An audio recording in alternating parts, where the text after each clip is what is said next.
into the conversation to discuss the loss of lives in Eastern Cape initiation schools. I'm now joined by Zolani Mkiva, who is the Secretary General of Contralesa. Before we talk about the initiation school, let me hear your view about that particular story that Nzigino there asked the Minister of COCTA about as well, the firing of the traditional Prime Minister by Zulu King. Well, it's very interesting that the traditional Prime Minister of the Zulu Kingdom has been fired without even finishing 12 months in office.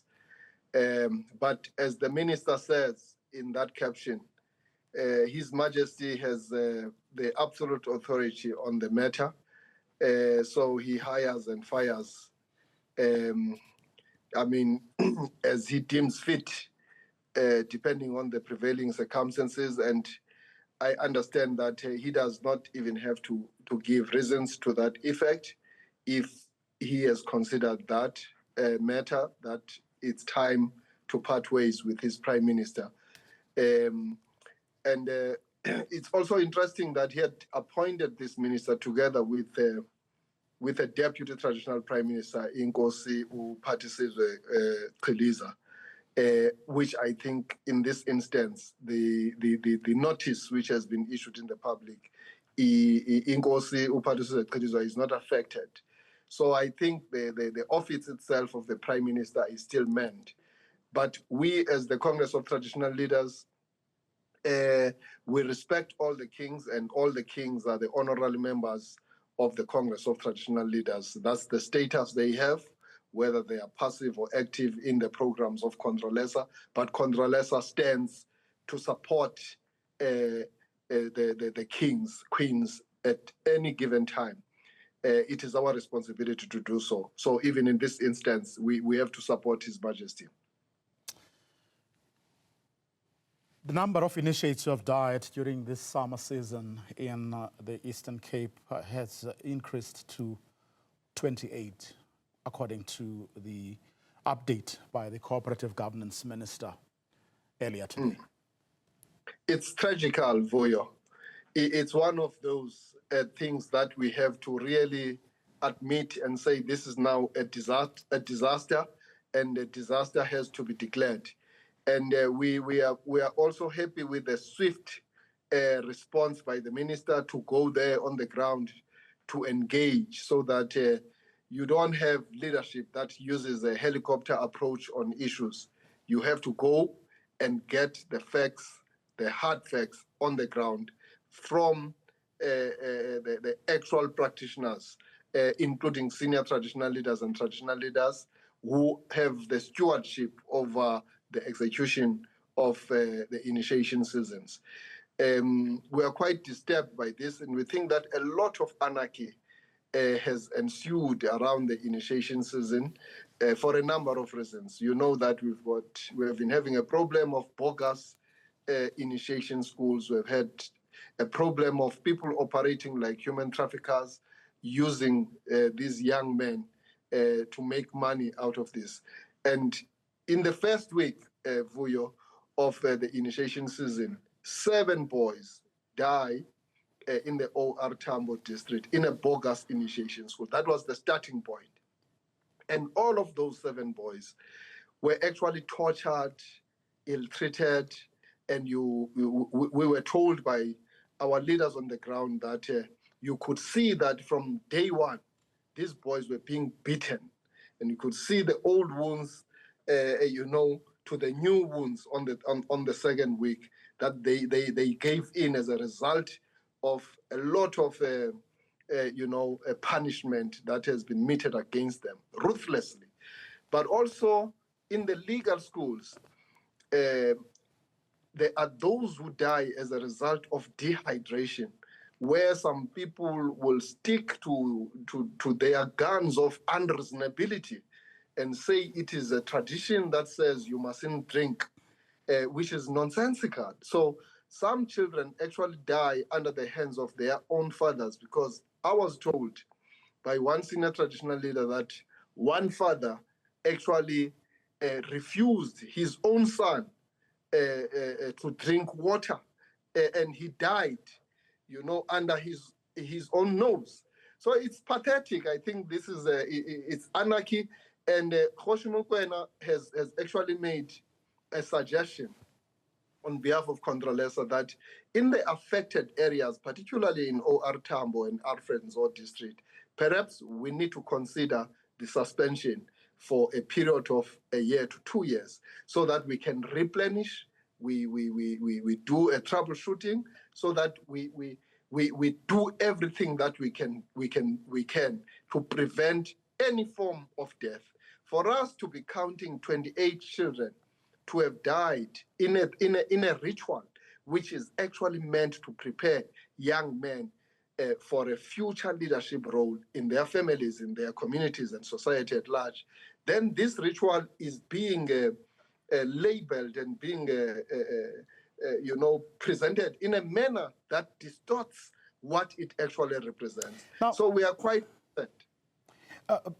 Mr. Mkiva, the minister may have been swift, as you say, he was on the ground to hear, or to determine the facts. Mm-hmm. But you know, and I know, that whatever he was told in that meeting, during those 4 hours that he spent there, you and I know it. We know exactly where the problems are, and you've spoken about them. From abuse, dehydration, bogus initiation schools, traffickers of boys, and everything. The question we should be confronting now is, why are we talking about troubleshooting in the future when we should have done that with all the facts that are at our disposal, with all the experiences of years and years, in fact, decades of this happening? No, correct, Vuyo. You know that the initiation season happens with hundreds of thousands of boys that are enrolled into the system. And we've been saying that it is important for us to institutionalize and formalize the initiation schools. And by that, we mean that there has to be regulations that are in place, but over and above that, there should be a permanent annual performance plan around this.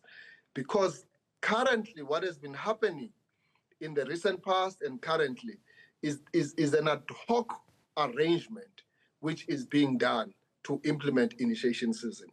It is not something that is done wherein we prepare a year in advance. So this ad hoc arrangement creates all sorts of loopholes and opens us to a lot of gaps which are actually used against the system by those perpetrators and those criminals who set up the bogus initiation schools. Unless we put aside an annual budget, which includes security amongst other things, where we pull resources from COCTA, from health, from South African police. So even police themselves, they have to be visible permanently during the winter season and the summer season. It should not just be the question of visitations for an hour in a day, because it creates a problem. You remember, you know that the villages, are far apart from one another, and these schools are spread across this terrain. You need a well-conceived plan, which includes monitoring on the ground, but also aerially through the drones. We can't do that, Vuyo, as an institution of traditional leadership. We don't have those resources to provide that kind of security. But what we do have as the owner of the ritual is the coordination at a local level. But it requires, because the population has grown so much. When we were in 1994, there were only about 45 million to 48 million people in this country. We have 63 now. And that also affects us in terms of the numbers that we are dealing with. So the population of the children that are enrolled has increased drastically. So we need the state participation in a manner that is very meaningful and very deliberate and intentional in terms of dealing with this in a very formalized way rather than in an ad hoc fashion. Would I be wrong in arguing that in the main, we are being failed at two very important levels? And that's at the level of political leadership. Our elected public representatives have not even begun to take this matter seriously. We are also being failed, I would argue, at another important level, and that's the level of traditional leadership. Because where there's a will, traditional leaders would move to get what they want. They would give politicians platforms when it comes to elections and the like. Only yesterday, we were talking about a piece of legislation about a constitutional court decision where traditional leaders went to the provincial legislature in Limpopo and argued that they should have the right, and it should be legislated, to charge taxes for people who come to them for all manner of services. And the politicians obliged. The point I'm making, or what I'm illustrating here, is that where there is enough will among both the political and traditional leaders, things do happen. And the reason there's no movement on this issue after so many years and deaths is because at these two important levels, there's just no will to do the right thing. No, you are comparing pineapples to apples. There is a complete commitment on the part of traditional leaders. I will give you an example. The issue of the deaths and fatalities in the initiation schools is a new phenomenon. It's a new South Africa phenomenon. When the powers and the functions and the duties in the institution of traditional leaders were firmly in the hands of traditional leaders, we did not have this issue. Think about it. In 1994, there were no deaths. You can easily do a desktop research on the matter. It happened because people abuse democracy, and they take democracy as infusing, unreasonable, rugged individualism. Because in some cases, you can really put the blame on the parents who decide to act individually outside the communal spirit of how this matter is enrolled. So remember, other people, there are all sorts of, there's poverty issues, which is why I'm saying at a political level as well, because our political leaders should know exactly what is happening in our communities. Single mothers, who have to take their children through this process but are not part of it at the same time. So how do you build structures into communities that take into account such issues, poverty issues, why you have these people trafficking children, or you have these bogus initiation schools? What I'm saying is we have all the information that we need. What we're not able to do, is do something about or with the information and experiences that we actually do have. Insofar as the political will, you are right that the politicians have not shown a fully fledged commitment in terms of coming forward and ensuring that this matter is resolved once and for all, because this matter is resolvable. In some provinces, nothing of this sort is happening. It's only happening in the Eastern Cape in the main. And it means then we know where the problem is. And we should ask a question, why is this not happening in other parts of the country? Right. And yet they also do the same ritual. So I think I agree with you that it's an issue of that political will. But so far as the institution of traditional leadership, we are fully compliant in terms of what we need to do, but we lack that support. And we only get the support on the eve.